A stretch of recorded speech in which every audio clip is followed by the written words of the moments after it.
This is another quick review of my Summer Wave 20 foot by 48 inch pool.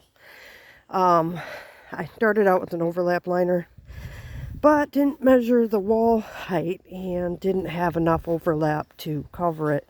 And if you look at the pool, you can see that it is not perfectly level. It's about halfway full right now. I'm filling it with city water, and that's quite a difference from the well water that I filled with before with my old pool at my old house. So this is a lot different. I'm going to try leaving this up this winter. It's either a lot of work to put up and take down, contrary to what the directions and instructions say. They make it sound like it's super easy. It's not. My daughter's already been in this a few times.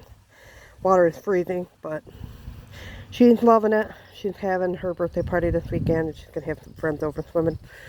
So I'm hoping to get that done this weekend for her.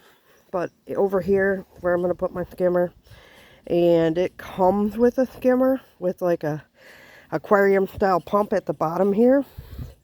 I'm not going to use that because it's not designed to filter a pool this size. Pretty crappy. It will not keep your pool clean. You will just keep shocking it, and I don't want to do that because typically for my pool all I add is chlorine, and I'll just add from time to time, and that keeps my pool clean. And then I cover it when I'm not using it. That's the other thing I do, and I highly recommend doing that. Put a solar cover on it when you're not using it, and at night that'll cut down on your algae growth. This ladder isn't going to be left in here all the time. It'll be taken out because I don't want somebody climbing in the pool or an animal or something. But these blocks here I had to put under the ladder because otherwise this part here was resting right on here, and I didn't think that was the best idea because it's sharp right there and it could cut into that. I bought a better ladder.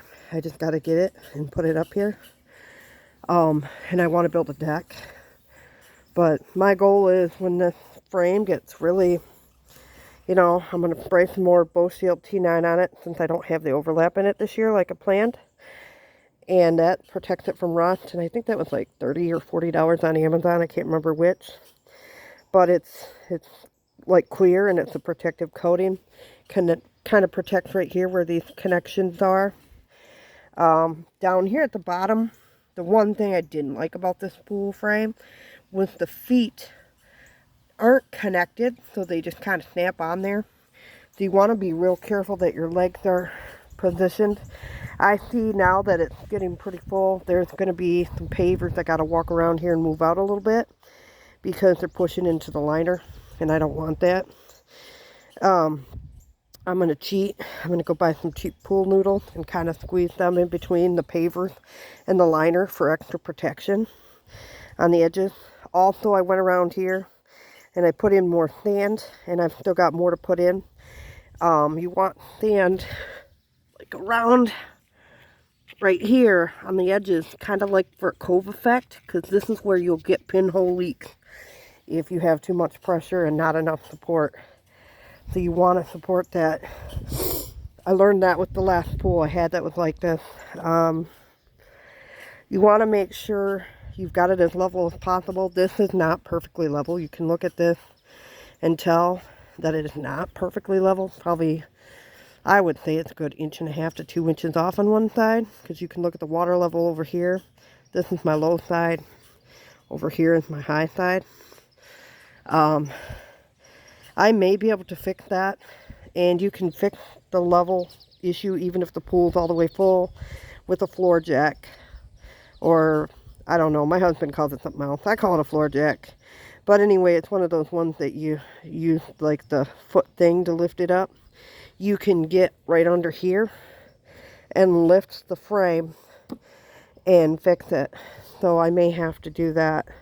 But I'm hoping to get a couple years out of this without the overlap. And then when I need an overlap, I'll probably have to go with a 21-foot liner, because 20-foot liners are hard to find, I've found. And I'll try to get like a 60-inch depth so that I have plenty of overlap.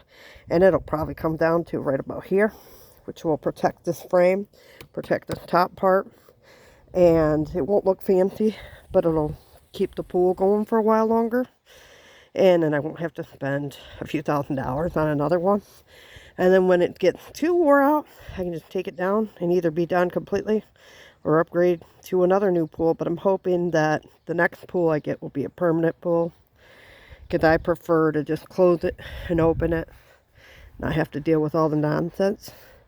But my daughter will like it, and she just turned 9 today, so hopefully it'll be a good pool for a few years for her and her friends. I'll be in it eventually. Right now it's too cold for me to even think about. But if you're doing one of these pools, I definitely recommend at least having one other person help you. It can be done by yourself, but it's really hard. And on this frame too, the other thing that was a pain in the butt is one of these T-posts. I don't remember which one it was. I think it was this one right here. It's a little bit different than the other ones, and there's like a coupler. It's your last piece to snap in. That was a bear to get in there, and we were not happy about having to try to get it in there, but we did eventually get it. If you can see my pavers, I didn't have it completely great on the side, so I had to add some blocks underneath these pavers here. Like I said, it's not perfect. I am not a professional pool person. I just share stuff to try to help other people, because with COVID and the cost of everything increasing, I know how expensive stuff is, and it cost a small fortune for everything we've done. And I don't want to, I want other people to be able to have a good summer and have something for their kids to do. So hopefully you all have a great summer, and thanks for watching my video.